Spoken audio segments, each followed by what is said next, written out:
Good afternoon, class. My name is Coach Mike. Today we're talking about the sport orienteering. For those of you who do not know what orienteering is a competitive sport in which a group of people try to find their way through various checkpoints, through like a park or a big field or something. Usually the sport is when a group of people do it across the country. So clearly we're not going to go across the country and try to find different checkpoints, right? We're gonna, we'll go to a local park or even throughout the school or something.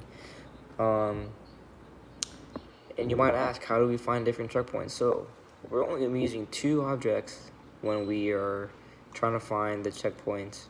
We will be using a compass and a map. That's it. No GPS, no hey Siri, find me this, none of that. And to be the winner of finding different checkpoints, you have the team with the lowest time pretty much wins. So, like I said, we only be using a compass and a map, and there'll be instructions as to how far you have to go to reach a certain checkpoint. So, for example, group might have a piece of paper that will say travel northwest 600 steps, turn south 400 to 500 steps, and then there's your first checkpoint. So it's really important to understand north, south, east, west, and the different parts of a compass. It may seem easy as up, down, left, right, but when it comes to navigating a compass, it's much more difficult.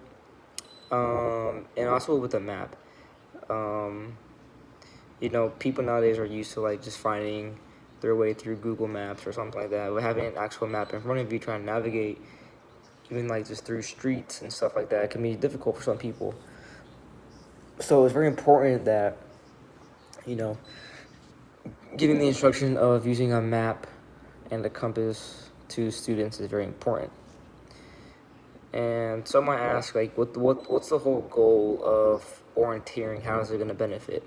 So it's going to benefit in a lot of ways. So say, like I said, using a compass and a map, you might be hiking one day and there's no cell phone service. So what do you have left? A compass and a map. So let's just say you're out camping, there's no cell phone service, you have no idea where to go. Boom. Compass, map, put them together, you'll find your way. So how the thing works, I actually don't have a compass with me. I don't own a compass. But if I did, I would have a big map. I would place the north part of the compass on the north part of the map. That way it aligns up.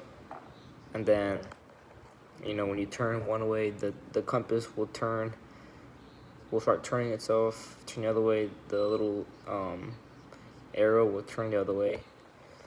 So like I said, you just have to find different checkpoints. So if I was teaching this to, let's say, a fifth grade class, I would divide. If I had a group of 20, I would do 5 groups of 4, to make it not as big groups, but also not just 2 people in a group.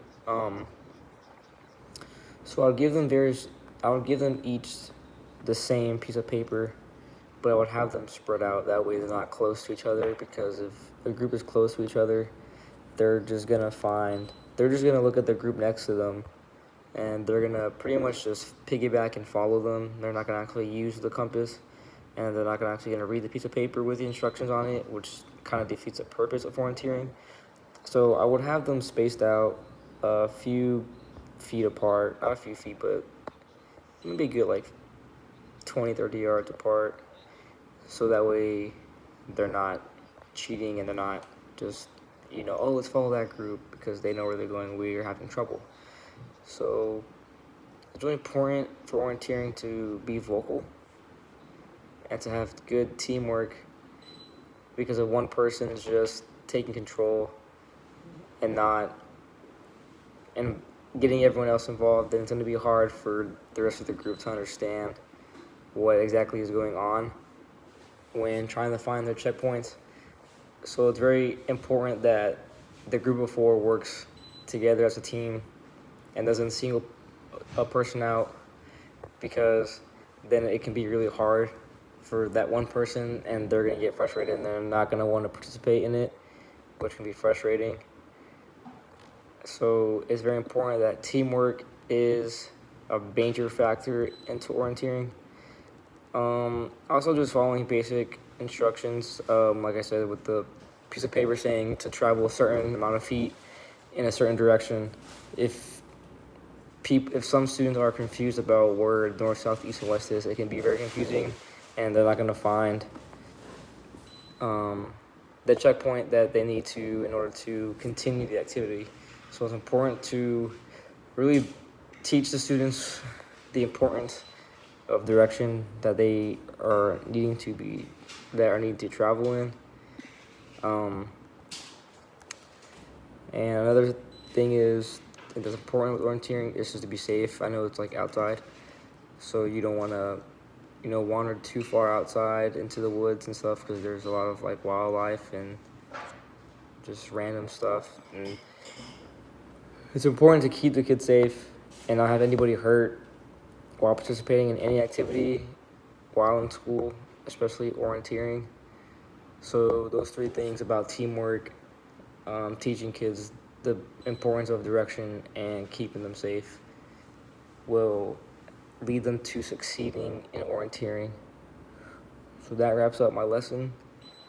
I look forward to teaching my students orienteering, and I hope this video helps about the goals of orienteering, what it's about, and how fun it can really be.